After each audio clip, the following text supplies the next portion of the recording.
Pro Football Weekly is previewing the offseason for all 32 teams. Right now we're looking at the AFC South champion, Houston Texans. And Arthur, the first playoff berth last year, first division title, and now they have a lot of questions to answer in this offseason. They're way over the cap. Mario Williams is a free agent. Arian Foster is a restricted free agent. What do they do? Well, this is a team that is in good shape because they don't need a lot of additions. They're very deep, they're very talented. But as you mentioned, what do they do with Mario Williams?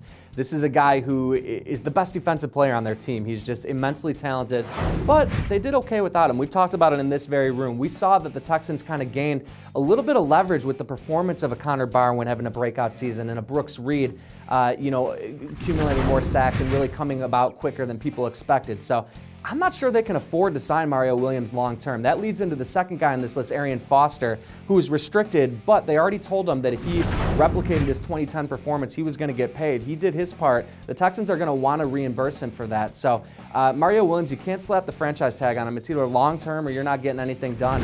I'm thinking they may have to part ways with him, surprisingly. Matt Schaub last year injured during the year. They still make the playoffs with TJ Yates. He performs all right in the playoffs, especially for a late round draft pick that didn't expect to see the field.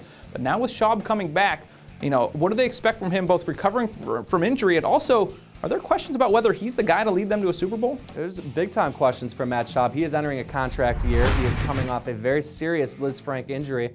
You don't know how he's going to recover from that. So it's going to be a spotlight on him for sure. I mean, let's not make any mistake. It's his job. TJ Yates isn't going to be breathing down his neck or anything, but a big year for him. They need to decide if he's the answer long term. He has been a very good quarterback, put up some very big numbers in a friendly offense, but can he take that next step? Can he do what, perhaps Eli did this season? We're going to wait and see because the rest of that team is ready to win now. I think still some questions there on Matt Schaub. You mentioned there's not a lot of things they need to fill on this team. It's a good position to be in, but what are some things they need to do in free agency in the draft? Well, I think the popular answer there is wide receiver. I'm not sure that Gary Kubiak and Rick Smith necessarily devalue their guys as much as some of the press and others do, but we saw what happened when Andre Johnson went down.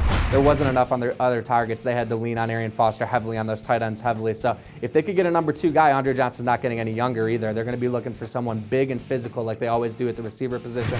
If Mario Williams goes, they're going to need help at outside linebacker. They're going to need more depth there.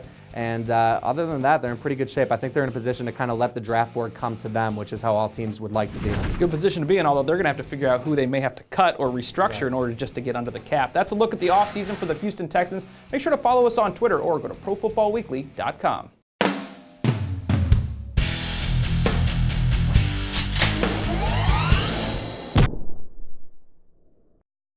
It's never too early to start thinking about the NFL Draft, and Pro Football Weekly's new draft database has you covered. Check out updated player rankings for over 750 prospects and our exclusive PFW Stock Watch. Just go to the Draft tab at ProFootballWeekly.com.